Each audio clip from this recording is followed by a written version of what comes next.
This question asks us to divide £64 between two sisters in the ratio of 3 to 5.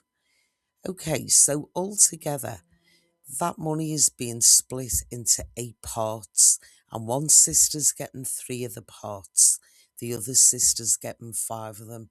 So first thing to do is add the two sides of the ratio up, and we can split that into the 64 and get what one part is.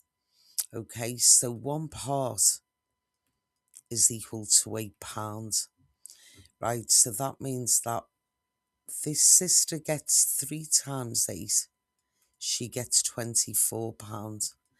The other sister is going to get 5 times 8, so she'll get £40.